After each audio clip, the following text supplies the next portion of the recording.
Hello and welcome to Lore Watch, a roundtable freeform discussion about lore and our favorite media. I'm your host, Joe Perez, one of several lore-focused folks from Blizzard Watch, and I've got my stupendous co-host with me today, Matt Rossi. How you doing today, Matt? I am doing stupendously. Well, friends, we are... we'll see how the day progresses. We are here to have our first or second official episode of the new year. And we're going to be going back to answering you, our wonderful listeners' questions. If you have questions for this or any of our podcasts, be sure to send them into podcast@blizzardwatch.com. You can also go ahead and send those into our Discord server. If you are a Patreon supporter, we have our Patron Q and Podcast Questions channel. We tend to look there first, and as a matter of fact, almost all of the questions today are from there. If you cannot support us on Patreon, don't want to send us an email, go ahead and hit us up on the Q and Podcast Questions channel, which is open for everybody. We will look there as well. All we ask is however you send them into us, specify what show it's for. Makes it a lot easier for us to part out the episodes. Without further ado, though, we're going to go ahead and get started with the first question from our good friend Titan Fuzz. I noticed that there are a fair amount of black dragonoids around, and it got me thinking, did they also succumb to the madness of the Black Dragon flight, or did they just follow Neltharion's orders? Because that's what that's what they're loyal to, their flight. I would have imagined if they also went bananas, they would have all been killed, not welcome, and we wouldn't see them in the Ruby Life Shrine, and maybe other areas. My other question, and maybe this is answered later in the expansion, is what were the other races of the Dragon Isles, like the Tuskarr and Centaurs, doing while the Isles were cut off? I would imagine if the dragons are all gone over 10,000 years, they might move into the abandoned buildings, or were they just carrying on business as usual? So with the Black Dragonoids, we'll start with that part of the question first. No idea. We can make the assumption that they didn't go crazy or didn't go to the madness, but the problem is we don't know the depth of the madness. We don't know how it affected everything. Here's a question. In the Dragon Blight at Wormrest Temple, are there black draconids guarding the Obsidian Sanctum? Yep, sure are. And they're just standing there and they don't do anything to you and they're there the whole time? Yep. So yeah, maybe it's like that. You know, maybe they had some kind of weird détente when it came to the life pools. I mean, keep in mind that technically speaking, Deathwing didn't betray the Dragonflights while they were on the Dragon Isles. Mm-hmm. He did in that he was already plotting, but he didn't actually do the whole thing with the Dragon Soul / Demon Soul until they were engaged in defending Azeroth from the Legion. And it's leaving Azeroth, leaving the Isles to go defend the Legion is what they were doing. So it's theoretically possible that they left the Dragon Isles, they left specific black draconids behind who had no idea. They were just as confused as everybody else when the island got shunted away from the ley lines. Don't know.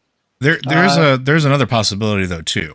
And I think this kind of goes to how we saw the interaction with Ebonhorn when he left the protection of High Mountain, is that N'Zoth had to exert or attempt to exert control, had to try to sort of worm their way into the mind of Ebonhorn and sort of take over. The corruption wasn't instantaneous. It didn't happen the second he moved out of High Mountain. It's almost as if N'Zoth has to essentially try to get in and flip the switch. It's entirely possible that N'Zoth looked at the Draconoids and didn't think they were important enough, or didn't think they were necessary to try to do anything with. So all of those things that weren't full-born gigantic black dragons weren't on their radar. Just not something he cared about or didn't want to try to exert any control over, because in the grand scheme of things, what were they going to do? So, I mean, it's just something I was thinking about when looking at this, is the corruption doesn't seem to just be instantaneous. And we do know that certain things can either remove the corruption or cause it to not essentially be affected by the corruption. We just talked about Sibelian a couple episodes ago, and how Sibelian figured out how to, quote unquote, remove the corruption. But what if it was just turn off the whispers? What if it was just figure out where the sort of infection was coming from? And Matt pointed out a couple weeks ago that it could also just be a proximity thing. They were on a whole other planet. They were in a whole other section of the universe, completely far away from N'Zoth. I was taking that too from stuff we saw in Chronicle. When Cho'Gall goes from Draenor to Azeroth, it's like he goes from a place where he can hear some noise distantly through a tin can to full blaring, 24/7, screaming rock concerts taking place outside his house. Like the volume just goes way up because there's like 4 or 5 actual old gods stuck in this planet. Whereas there weren't any actual old gods on Draenor. The only void exposure he could get was the occasional, Naru who went void. Or an ethereal passing by that may have been, a little too close to the void. Cho'Gall would never have even met an ethereal. The Cho'Gall who came over. Oh, yeah, fair. Yeah, at the time, the ethereals were not there. So it could be as simple as, the Black Draconids who were in... Because we see Black Draconids with Sibelian. So clearly those ones would have been with him. Mm-hmm. And that's one possibility. Another possibility is simply that Black Draconids are not susceptible because they're not dragons. They're part of the Dragonflight, but they're not specifically dragons. And that's possibly one of the issues. We really have no idea why is anybody who didn't directly sign up for this affected? Yeah. It's one of those things where, is it because Neltharion, as leader of the Dragonflight, basically had them all come in one day and said, let's have a conversation about our new Lord and Master N'Zoth. I don't know. So there's a lot of possibilities I don't have answers to at this time, but it is interesting to think about the possibility that it might be as simple as, your point about they're loyal to the Dragonflight and not, therefore they just do what they're told. That's a possibility. And you kind of get an idea of that at the Ruby Life Shrines, right? Because the Black Draconoid that's there has been waiting for basically to fulfill their job, right? Or however long they've been there. We don't know how long Draconids live either. Mm-hmm.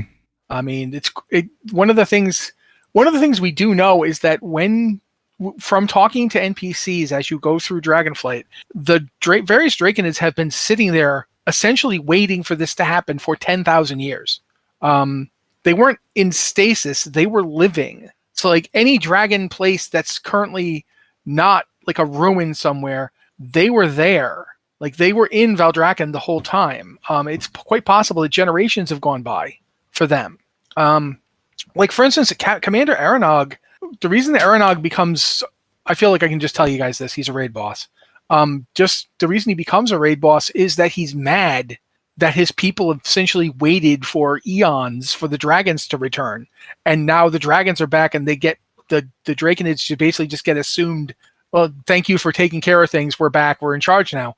And that makes a lot of them upset. They don't all want this. Some of them want, hey, we were doing fine without you guys. That's also something interesting when you see the Centaur, because I want to answer the first part of the question a little bit. The Centaur have been just being the Centaur for 10,000 years. Like they were not like sitting around going, oh, where are the dragons? They're like, whatever. The dragons took off. Oh yeah. Yeah, we're going to keep doing what we're doing. They've been doing it for generations. Same with the Tuskarr. I'm not entirely sure about the Tuskarr, only because I don't obviously the blue dragons know about them. Yeah. But the Tuskarr don't seem to know about them. Isn't that weird?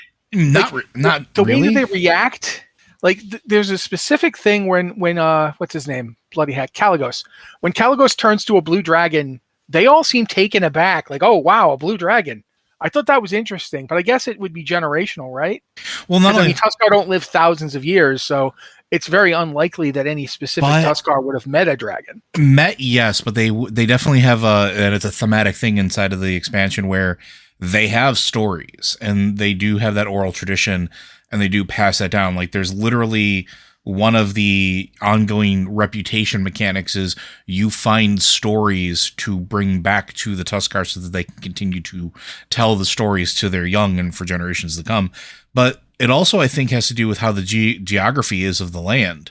Because if you go into the Azure Span and look at where the blue dragons are, they're sort of elevated and segregated from the rest of the Azure Span. It's very difficult if you do not fly to get to those places.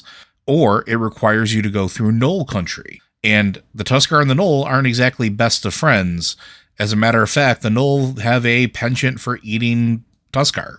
Like that, so they would probably avoid those areas. So they probably would know the stories of dragons, maybe see them in the distance every now and then, but also the Tuskar generally don't care. Like, all of the Tuskar we've ever met, unless they were being bothered, just kind of had a live and let live philosophy. They just sort of went about their daily business, went about what they could do throughout, with their people, moving, migrating, making sure the watering holes and fishing holes were intact.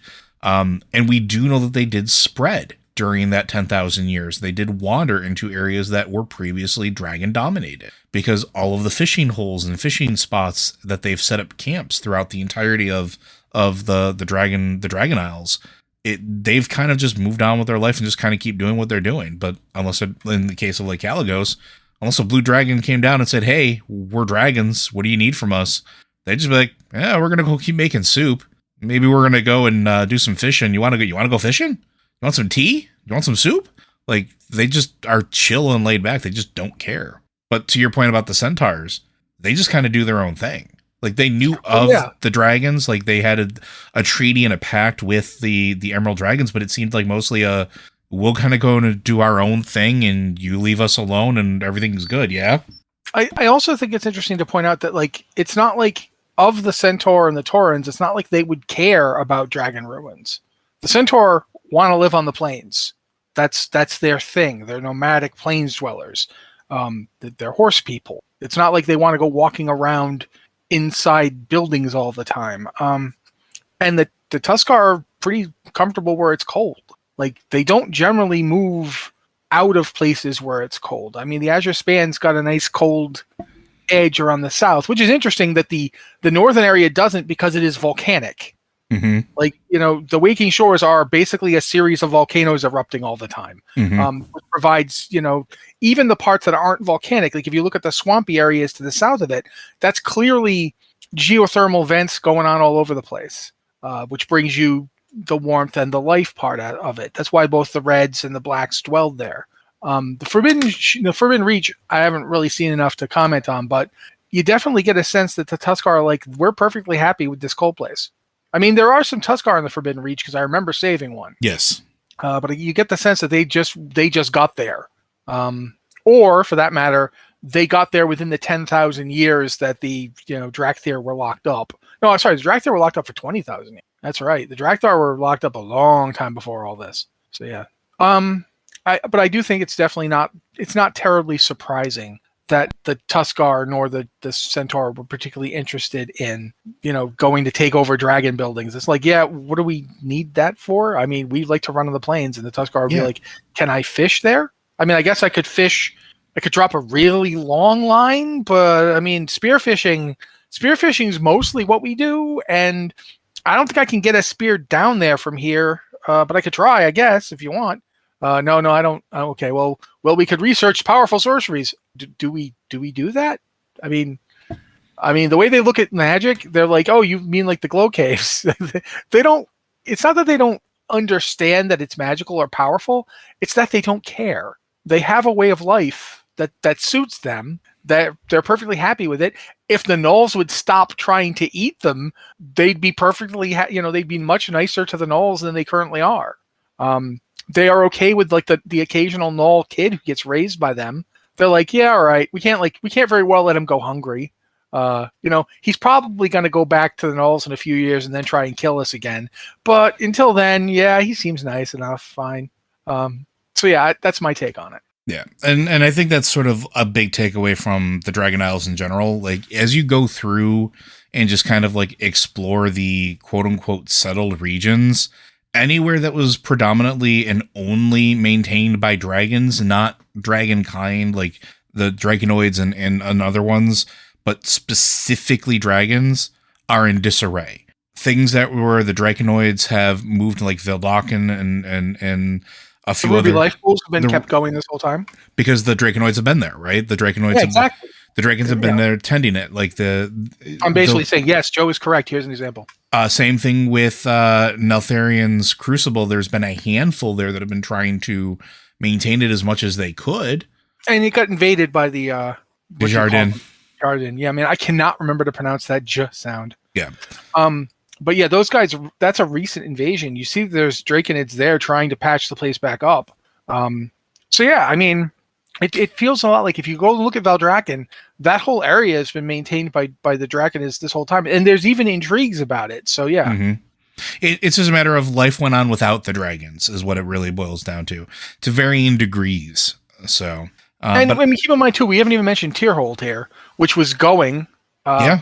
The thing about Tierhold was that it shut down.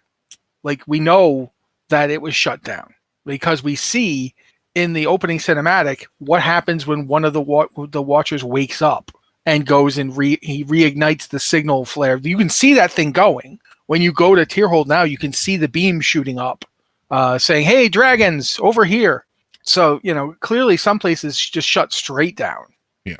And we're probably going to find out more about a lot of the specifics on the question as the expansion rolls on, like the whole Black Dragon Flight corruption and things like that. We're definitely. Yeah, I seriously want to know some stuff about what Sibelian's been doing. Exactly, and I want to know what the true nature of the corruption was and how it spread because and what love is. I'd like you to show me. Sorry. But like quests like Veristraz, like I bring it up a lot, but it's a good quest because it really tries to put in perspective, like, what was the nature of the corruption? Here's this person who was as close as clutchmates who murdered his family. And like, how does one reconcile that?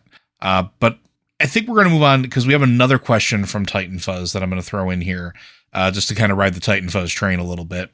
And this also goes back to... it goes back to the genealogy of Azeroth. Sorry. Bone saw is ready. Do we know what races can have children with each other? I think we've only seen elves and humans. I think they've just confirmed goblins can have children with night elves. In the temporal conflux, when you're freeing the wardens, the goblin warden Krizik says, "Whoa, I saw my future. My grandson marries a night elf," and to be honest, their kids had incredible ears. Another of the keeper lines had caught my attention was Wan Shi's Sky Strider, who says, "Gah, I've seen yet another future where the Bloodhoof chieftain is captured. Is this more than a throwaway line and a sneaky hint Bane's in trouble in the future?" So the whole which races can have children together, we have no idea. Also, the wardens, I'm still unclear of which one of those are dragons and which ones aren't. Yeah, that's fair. I will say this: if the Dragon Isles tends to suggest that dragons can get it on with almost anything. Well, because of the visage, right? Oh no, because every single freaking animal seems to be part dragon.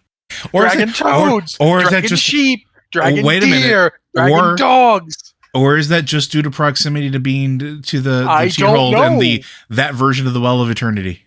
I don't know. I have no idea. I don't know what's going on. I just know that everybody seems a little bit dragony, and as my wife has pointed out, it leads to certain speculation. It doesn't say outright what it is, so yeah.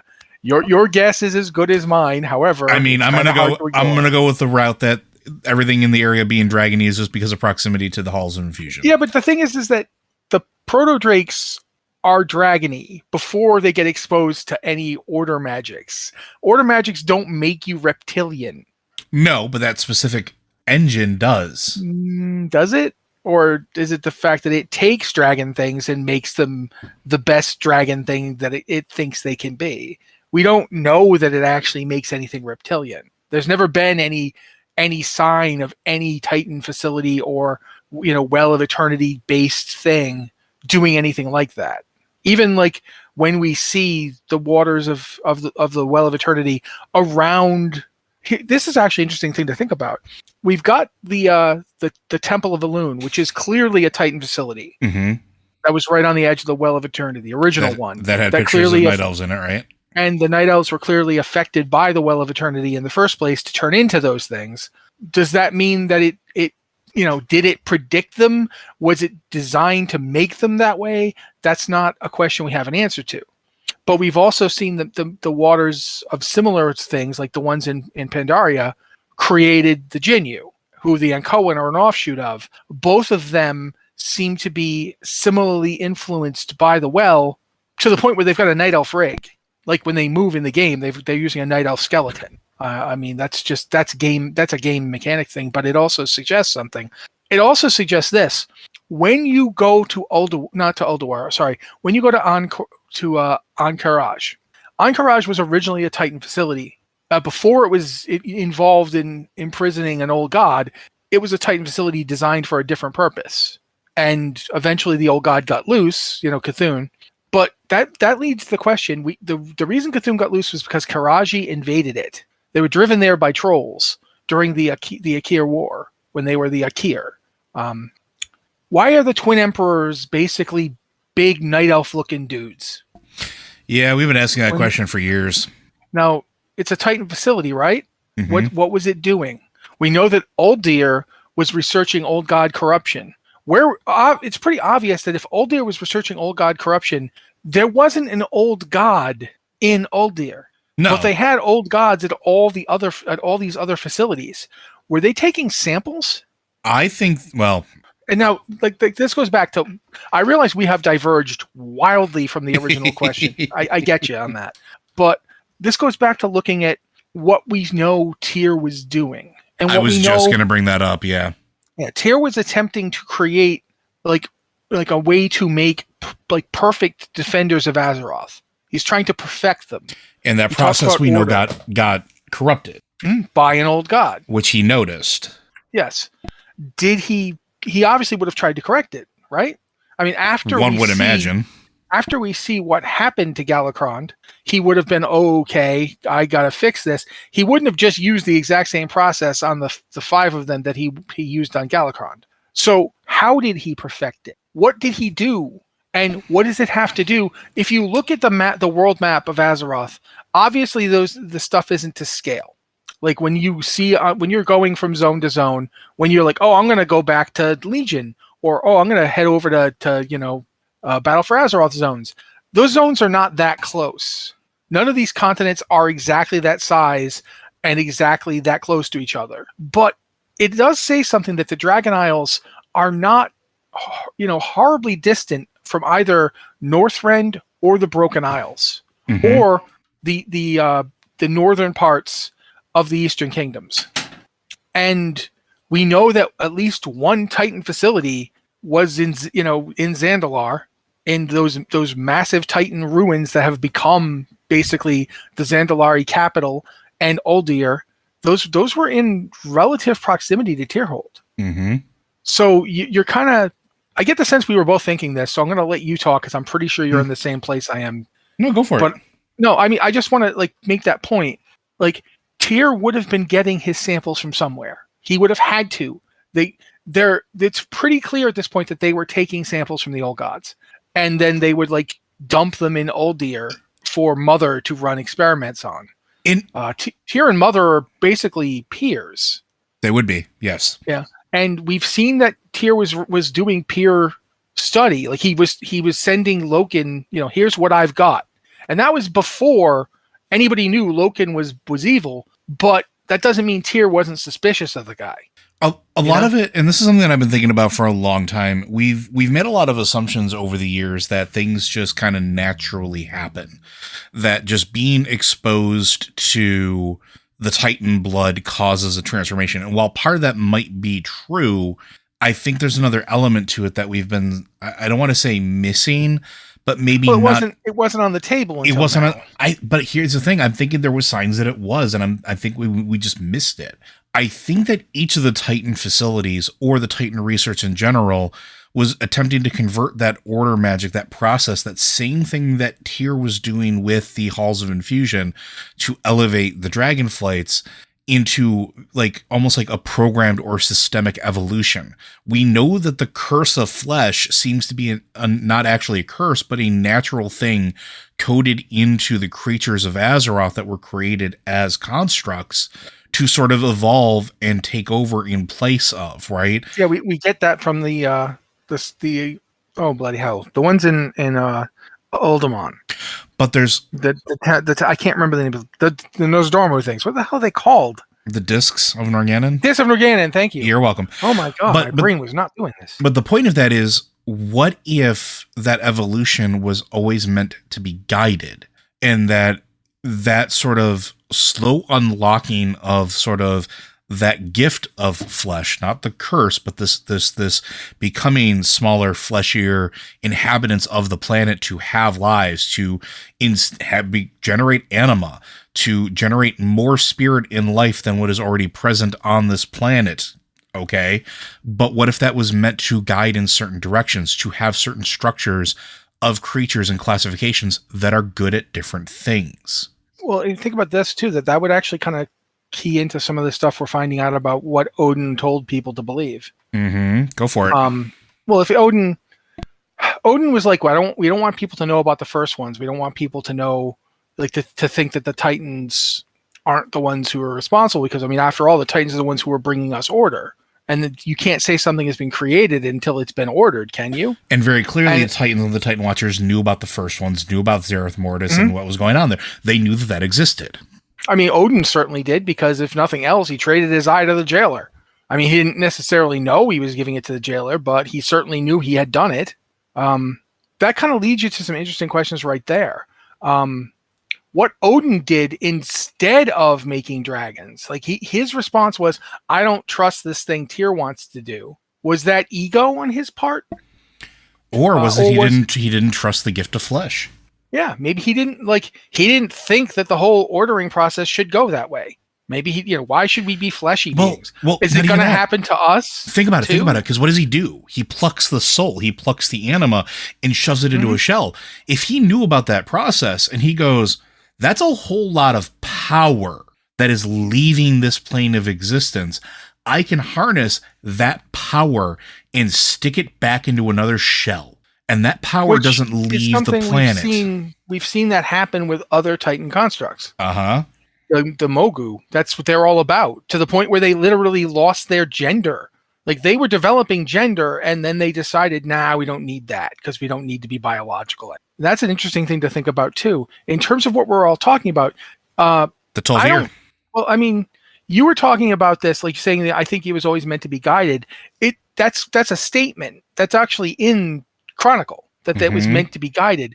But what's interesting is we never knew what form it was meant to take. And we still don't. We still don't actually know. But we can start making some inferences a little bit, I think. Yeah. And I do think that the Dragon Isle stuff, I'll be upfront with you. I don't think that the dragony aspects of the Dragon Isles are because of the Titans specifically. I think that they are because of the dragons, one way or another. I think but it's interesting.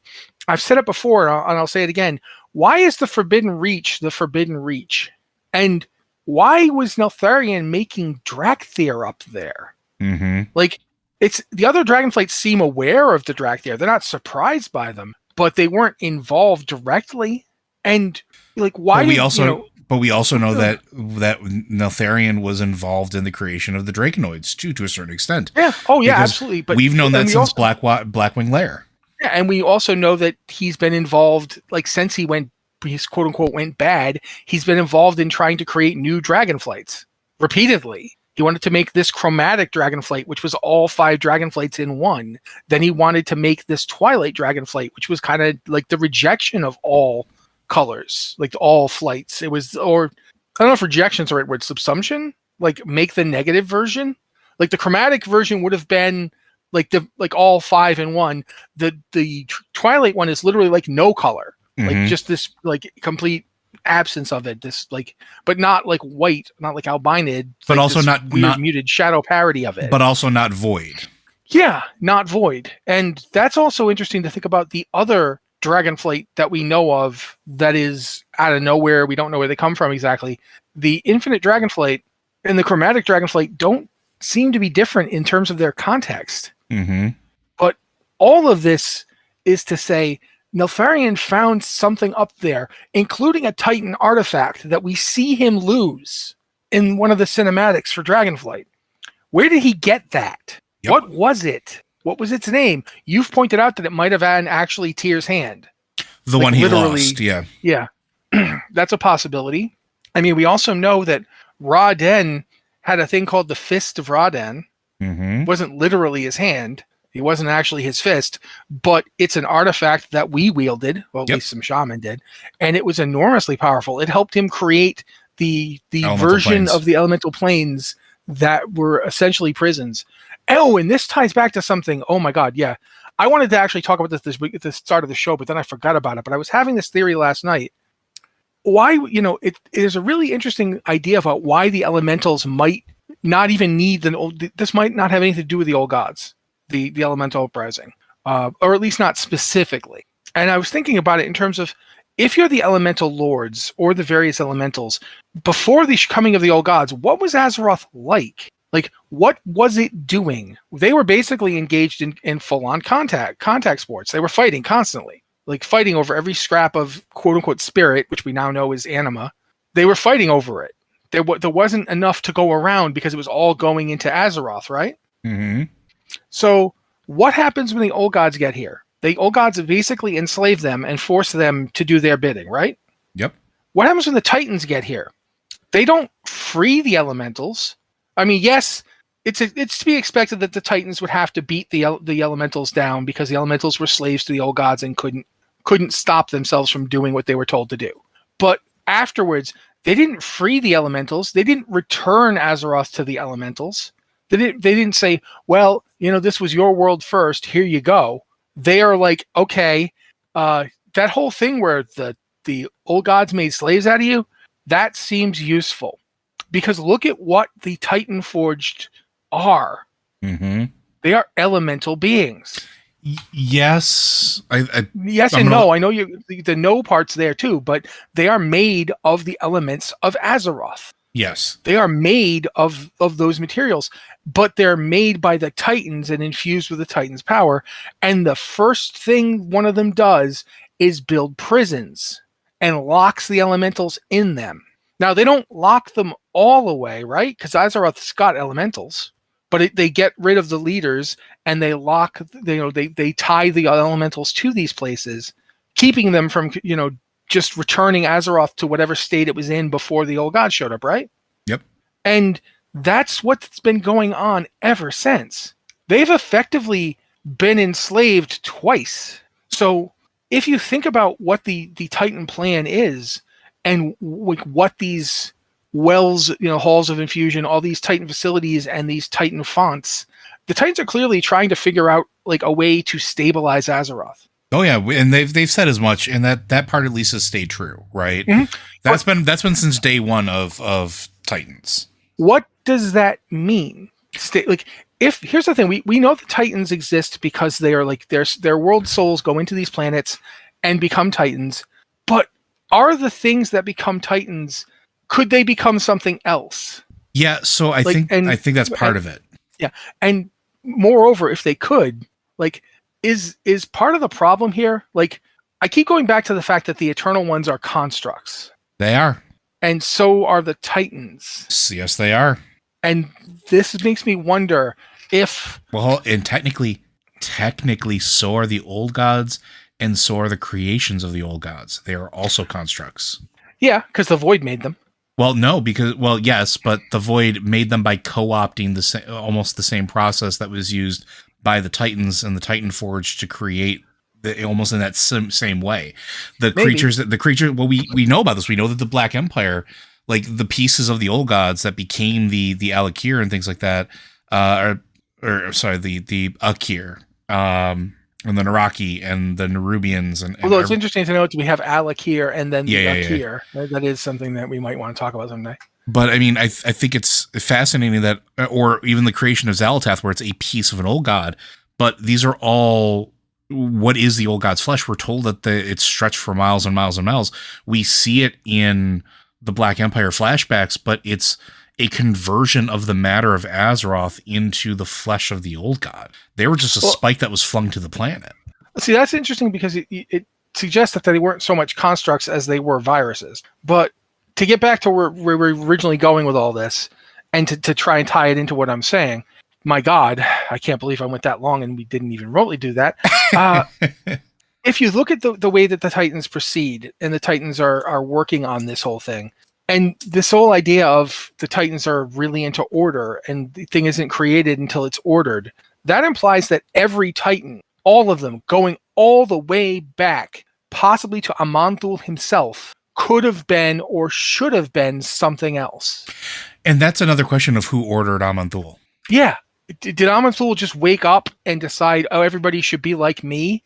And so he wandered around the cosmos, and every time he found somebody who could be like him, he made them like him? The interesting thing, though, too... Oh, no, go ahead. I was going to say, one of the interesting things about that whole thing for me, too, is like the ordering of Azeroth and the redirecting of the spirit back into Azeroth to heal itself.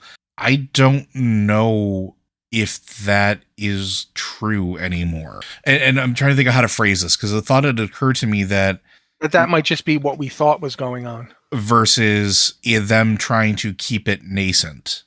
Well, for that matter, maybe they were trying to... Everything they said was true from their point of view, to use an Obi-Wanism. Sure. They were trying to heal the planet and make sure that it took its proper evolution as they saw it.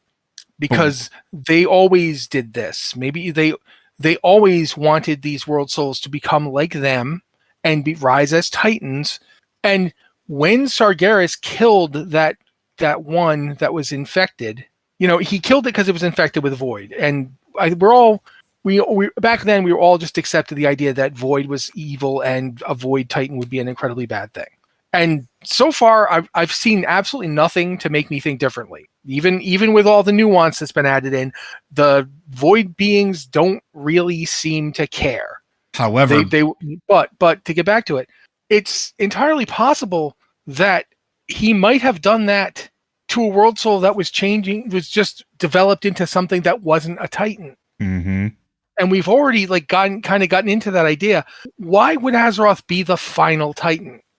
Unless the reason Azeroth is the final Titan is because Azeroth will end the process of Titanic ascension in the first place. Whatever Azeroth becomes will not be a Titan. And therefore, that's the end of Titans. And that I think is the end goal, right? Like, I think that was always the end goal. And there's a lot of stuff that seems to point to that, especially with what we just went through with Zereth Mortis. And the other thing that's always been sort of, since Legion, I've been thinking about this. And I've been thinking about this ever since a giant sword was thrust into Azeroth. I can't help but think that some of the decisions the Titans were making were pre-programmed decisions. And that's where I was going. So let me hear what you're going to say, and then I'll jump in. What if they didn't want Azeroth to ever fully wake up, but they didn't realize that's what they were doing? Where Azeroth seems to be this constant funnel of highly potent anima into the machine of the universe. And that is, I'm trying to think of it, because I think the first ones wanted Azeroth to become something else, but I think the Titan programming went awry. It's too ordered. And we go back to looking at the creatures that exist on Azeroth, the creatures that are born of Azeroth. And you're talking about Void not being, not seeing anything that means Void isn't purely evil. No, I didn't say evil. Well, or bad. Destructive. But I'll get back to why I think that's important, but go ahead. But I was going to say, but we represent a merger of the two. We have the ability to see multiple options and then make a choice. Whereas, and you brought this up last week or the week before, we were talking about N'Zoth and what just happened with us doing the whole back in time thing. I got a thing to say to you here, and then I'm going to let you go for some more. Go ahead. Arise, Nephilim. Yep. Go for it. Yeah, exactly. Right. So this whole idea of we have that sort of ultimate power. Titans don't. That's not how they're constructed. How could you succeed against cosmically calculated odds? But Azeroth could. Or Azerothians can. And if we represent the ability of that perfect order and that perfect chaos being able to come together into one final form, what's to say that that's not the intention for Azeroth? Well, I'm gonna say I don't think that the Titans are subconsciously keeping Azeroth asleep. I think they are consciously keeping Azeroth asleep. Okay. Because here's my thing. The Titan perspective is one that they know what's best They know what the proper ordering of things should be. They are very much along that same axis as light, where light believes there's one true path. The Titans told Nosdormu there's one true timeline, that this fate was inextricable. You can't escape this. This will happen to you. They wanted him to live with that knowledge. Why? Because they wanted to close him. From the beginning, we've assumed that Murozond is a threat, a villain, that he must be stopped. But I've talked about this before. I don't think the coming of Murozond is necessarily a calamity or a disaster. Mm-hmm. And this goes back to this very simple fact. I don't think the Curse of Flesh was the Titan's idea in the first place. I certainly don't think it was the Titan Forge's idea. I do, however, think it was the first one's idea. Yes. And I think that the ordering of Azeroth, at least initially, and the reason that Odin didn't want it taught that way was because he didn't want to highlight the direction that the first ones had in mind for their creation. Because the first one's creation is clearly a ridiculously sophisticated, but it's also fractal.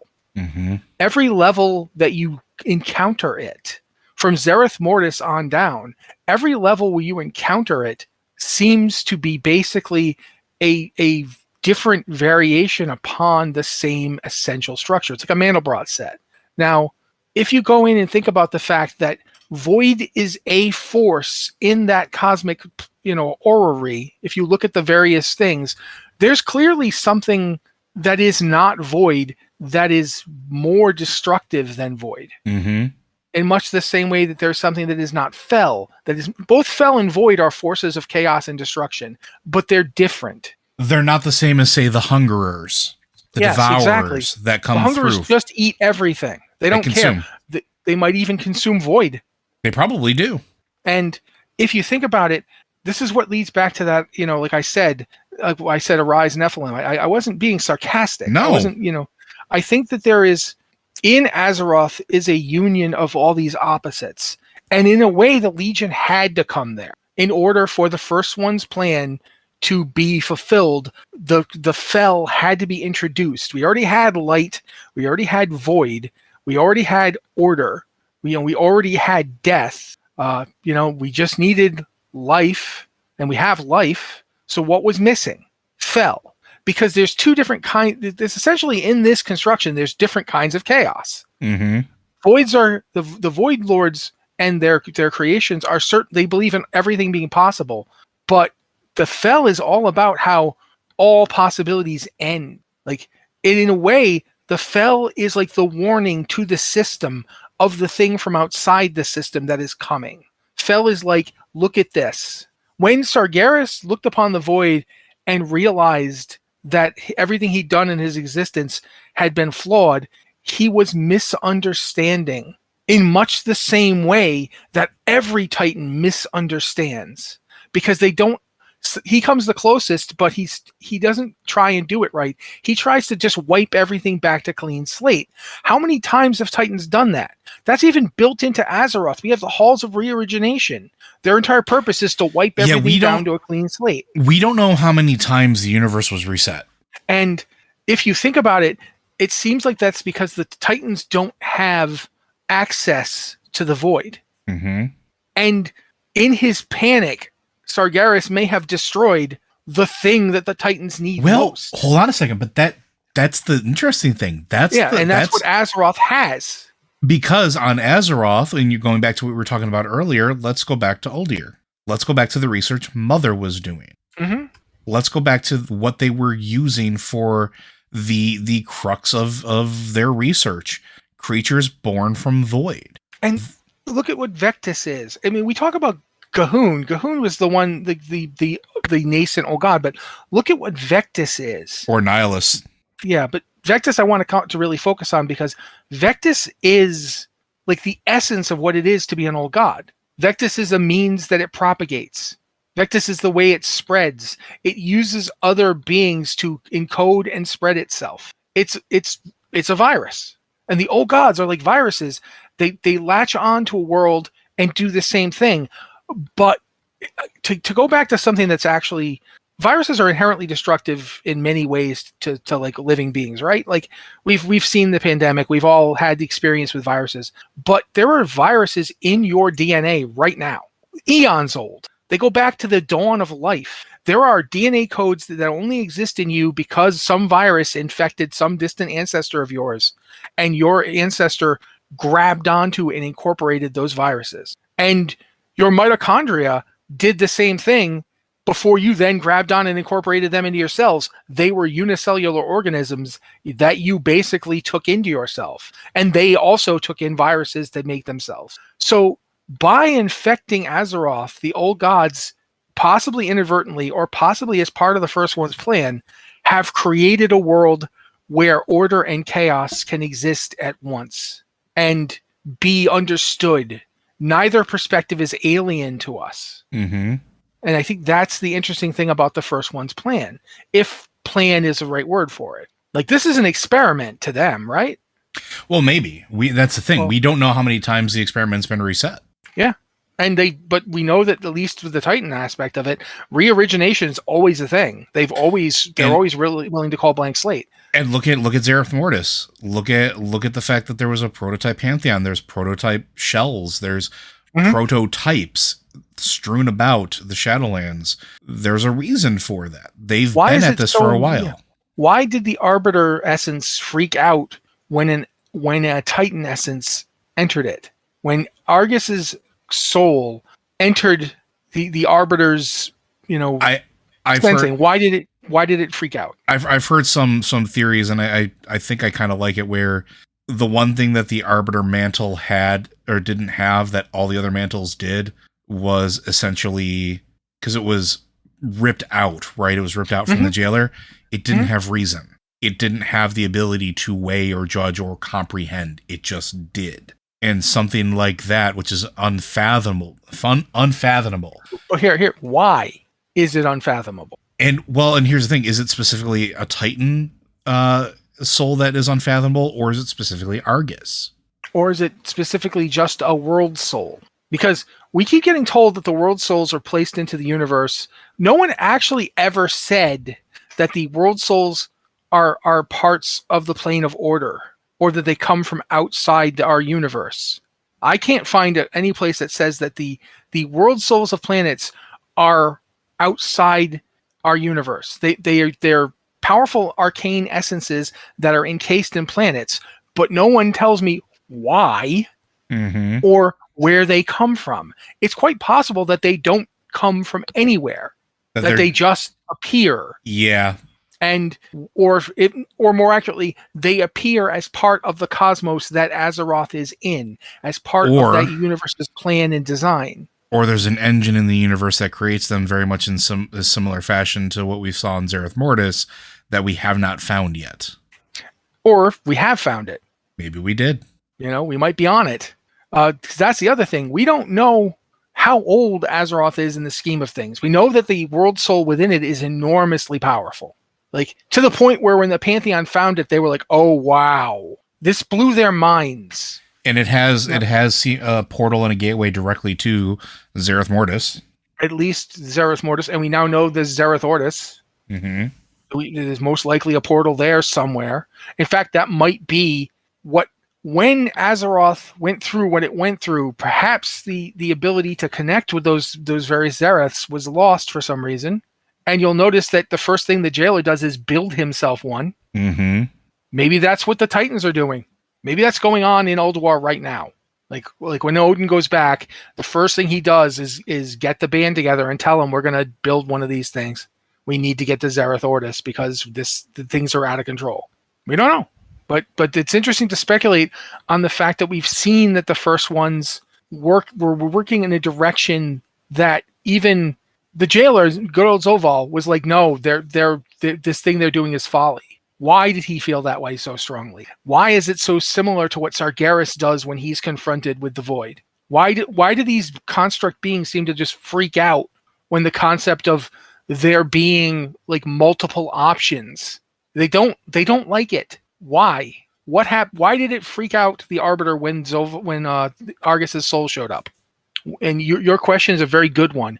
Was it because it was Argus, Or was it because it was a world soul, or because it was a Titan soul? What was it that freaked out the Arbiter? Which doesn't, your idea about it not being able to weigh things, I think that's a really interesting one to look at. Well, also, and the other reason I'm thinking about that though too is because of the difference between Argus and the rest of the souls. As we're looking at in 10,000 Years of War, as we're looking at what they talk about prior to even Legion happening, where we come into it, Argus is a soul being used for a world soul being used for something other than what a Titan was intended to be used for, at least from what we can tell. It is being used as the crux of the engine, where demon souls are essentially filtered through it and forced back into, through Antorus, through everything that was built there, back into reality. Yeah. Kind of like if some guy named Odin was grabbing souls that were supposed to go somewhere and jamming them back into bodies. Yeah, very similar. But also, we don't know how that changed what that soul was, or how that was in comparison to the other ones, because we know that Titans can shift. Sargeras is proof of that. But think about this too. Odin didn't get that ability until he made the deal. Yep. He got that ability essentially from Zoval. Yep. Why did Zoval know that? Where did he learn that? It's not part of his role as the Arbiter. Or is it? Well, it didn't seem to be, did it? And that's a good question too. Your question, or is it? But then that brings you to this next question. Is that why it freaked out when it saw Argus? Because Argus is supposed to be not doing this. Mm-hmm. And yet the signs of it are all over him. Mm-hmm. That's exactly what he was doing. Yeah, there's this all goes back to, I know we've been going on and on in circles for a bit, but this all goes back to the fact that we don't understand exactly what Tyr was doing, or the fact that Tyr, this is a spoiler, but I'm going to bring it in. If you haven't gotten your rep up to 12 with the Valdrakken yet, mild spoilers for the quests that then come out. The quests are already in the game. You can do them as soon as you hit renown 12. As you go through those quests, as you find this message from Tyr essentially, and engage in it and pursue it, you end up creating a new body for Tyr. Mm-hmm. But you don't have Tyr to put back in the body yet. Because that was the disc that was shunted into time and space. Which means that Tyr knew how to put his soul in a disc. He made a backup copy of himself. Do you ever remember that old episode of Transformers where Optimus Prime's mind is on an 8x12 floppy? Yep. It's the first thing I thought of. Yeah. That is the first. But keep in mind that his mind was on the floppy, but his soul was in the matrix of leadership. Mm-hmm. So that means that Tyr's soul is going to, when his body is found, his mind is found, you can put it back on the body, but that means his soul is probably already back. And Joe was talking about Tyrhold's role in this, but I don't necessarily think it's Tyrhold that does it. I think it's all of them. And the fact that Ulduar has been kept out of the loop, and the fact that we've only now found Uldoris, Tyrhold is Uldoris, is really, really interesting to me in terms of how far away from the first one's plan have the Titan Forged or Titans gotten. Because keep in mind too, the other problem is that the Titans themselves can't give advice anymore. Everything going on here might be the fact that Odin does not understand, and the Titans can't tell him he's wrong. Yeah, because don't forget, they're locked away in the Pantheon. They're the seat of the Pantheon. They're locked away there eternally as eternal jailers with Illidan. Yeah, and before that, they were unable to communicate clearly with them because their bodies had been destroyed and their essences were just floating around. This could all be a confusion from that original experience of having the Titans' essences shoved in them, not understanding what was going on, and the Titans can't tell them, no, this is fine. Because this is how it's supposed to go. Because that's the other thing that I think might have happened, and we know that there was some discombobulation, but we don't know what they saw when the souls of the Titans crashed into their creations. Yeah, we know that Raden was very disturbed by it. But he saw something. Yeah, and he pulled it out. He took the essence out of himself. As soon as he could. Yeah, because it was making him crazy. And think about the fact that we don't know. We know that Elune got to Elune, not Elune, sorry. We know that Eonar got to Elundris. Mm-hmm. We don't know how she got there. We know that the other Titans eventually were captured by Sargeras. We have no idea how. We know that it had something to do with the avatar of Sargeras, who arrived in Northrend. And was imprisoned in a Titan facility. Mm-hmm. but the Titan facility he was imprisoned in was, there's some stuff that I honestly feel like she was already affected by Sargeras inside her when she decided to imprison the Avatar in that place. Going back to what I was saying about the basically Antorus and everything that happened there, I think there's a certain level of mechanism in place that does a refiltering of the soul back into life. And I think there might be a little bit of an essence of that there. And Azeroth is forever altered because of it. But also, I think that what Sargeras did with the Avatar, and then his I cannot remember her name. My God, she's Egwene. When he put his essence in Egwene, I think he did it through the mechanisms of that facility. Yeah, of the facilities in general. Because think about it, he was up in Northrend. We know that Wormrest Temple is a Titan facility that's part of the entire network. Which, for those of you that have asked this question, by the way, of how they could have the portals that went to fertile grounds for the dragons, that's why. Yeah, but also think about, they then have Ulduar up top is the control center, and all the other facilities are connected through the web of them that they've constructed around the wound that was created by Aman'Thul plucking out Y'Shaarj. All of these facilities were one big facility. Raden goes south to make sure that the facilities in the south are created and linked up. All of it is one thing. And I think Sargeras used it to put himself in Egwene, essentially doing the exact same thing with himself that we see has happened to Argus. Mm-hmm. And I think the second he did it, that's why he then had Egwene put the body inside of all places. He had her put the body in the place with the dimensional opening area, the portals to other worlds. Yeah, because don't forget that what do we do after we fight the Avatar of Sargeras' reanimated body? We open a portal immediately. And we go through said portal. Yeah. And why do we just leave the Tidestone there when we know that she wants it? We know Azshara wants the Tidestone, and we just leave it? In fact, we left all of them. We did. We left every single one of them there. The fact that she didn't pick up the rest of them is kind of short-sighted on her part. Or is it? Or does she have them? Yes, that is another thing to think about, isn't it?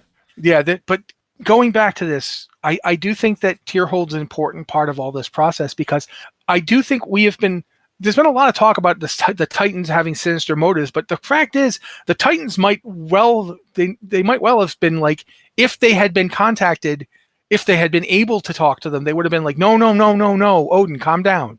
You're upset. You're not understanding. This is all part of the plan. Just keep, the Titans may very well have understood, Void is necessary, because, only Sargeras seems to have had that bug up his bonnet. The rest of them were not obsessed with the Void like he was. Or it could have been a case of you understand it on paper versus the shock of seeing it in reality, right? Yeah, and the fact is that whilst they know there's a plan for everything, they're so orderly that when confronted with the Void, or maybe it's not that. Maybe it's not that. We talk about the evolution of everything. Maybe they were starting to evolve. Because Sargeras has feelings. He has big feelings. He has feelings of betrayal and shock and dismay. He's lost, and he wants his family back. That you would not expect a Titan who has ordered the universe, who is adhering to a plan, to have. That's not told in the stories, but maybe, just maybe, they started to evolve like everything else. Go for it. I hit the nugget, didn't I? Yeah. Yeah, because it's not just him. It's all of them. That's why Agramar, who had absolutely no reason to do anything on Draenor stopped and intervened. And does it. He's like, oh, that's not cool. They're all going to die. We talked about it being, their programming, but their programming, as we're told, was to nurture other world souls and order the universe. He should have just let Draenor go. That would have been the order of the universe. Let it go. Yeah, let it just happen. Like a nature documentary, well, it's a shame, but it's the way of things. But he doesn't. What other creations have we just interacted with that started to show those same signs of for lack of a better term, humanity? I mean, the very Zoval himself. I was just going to say Zoval, the Pantheon of Death, all of them. All of these, Yeah, absolutely. Absolutely. That is a really interesting point. As the process engages, as the universe heads towards what the first ones had designed, why we always said this, why did the Waygates respond to us and nobody else? Why didn't they didn't work for anybody else but the one person who was carrying a Heart of Azeroth around, even if you weren't wearing it? The person who was chosen by canonically Azeroth. At this point in the story, when you are in the Maw, you have the Heart of Azeroth. Yeah, and that means the Waygate recognizes you as part of this whole process. Mm-hmm. That's why it works for you, because you're essentially carrying around a key card saying, "Yeah, I'm allowed here." And why it didn't work for Zoval or anybody else, even when he took all of the captives, when he took Thrall and Bane and Jaina and Anduin, it didn't work for him. The Waygates weren't working for him. He had to use the Valkyries as Valkyr, the Dark Valkyr, as ways of getting around, because they canonically were not adventurers with the Heart of Azeroth. Yeah, and even more interesting, he couldn't get to Zereth Mortis without getting back the mantle. Mm-hmm. He needed the mantle because the mantle is essentially the access code. He needed the sigils because the sigils are the password. He needed his key card, and then he needed his freaking ID. He needed to basically be able to put his thumb on the thing and have it go, "Oh, you're the Arbiter. Okay, sure, you can go to Zereth Mortis." But we had the Heart of Azeroth is forever within us. We've been contacted by it. We've been touched by it. We are also part of all this. We are part of the natural order. We are part of what the first ones planned. Yeah, and what they planned was their own obsolescence.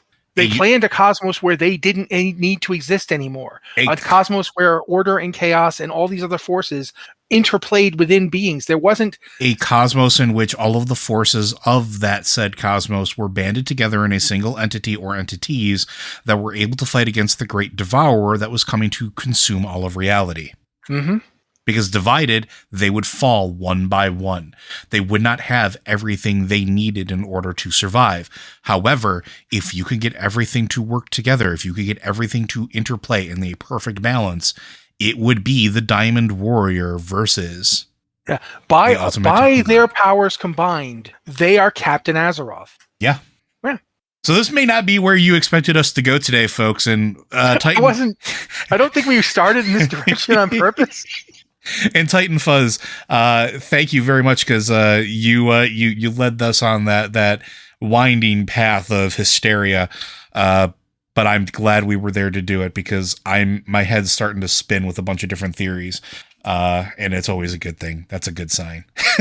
But I think that's going to do it for us today, folks. Unless, Matt, there's any last minute things you want to add. Oh, there's a lot more, but I mean, we don't have time. Well, folks, I do want to thank you very much. Blizzard Watch is made possible due to the generous contributions at patreon.com/BlizzardWatch. Your continued support means this podcast site and community is able to thrive and grow. Blizzard Watch supporters enjoy exclusive benefits like early access to our podcast, a better chance at having your question answered on our podcast or the queue, and an ads-free site experience. Again, if you have questions for our podcasts, any of them, be sure to send them into podcast@blizzardwatch.com. You can also send those in on Discord. For our Patreon supporters, please drop those questions into Patreon Q and podcast questions. That is where we pulled both of Titan Fuzz's questions from, as well as many others that I promise we will get to, but I know you guys like it when we go off the rails. If you can't support us on Patreon and you don't want to send us an email, you can throw those questions into the Q and podcast questions channel on Discord. And in every single one of those cases, please specify which show it is for. With that, folks, we thank you very much for continuing to join us on these tinfoil-fueled journeys, and we'll see you next week.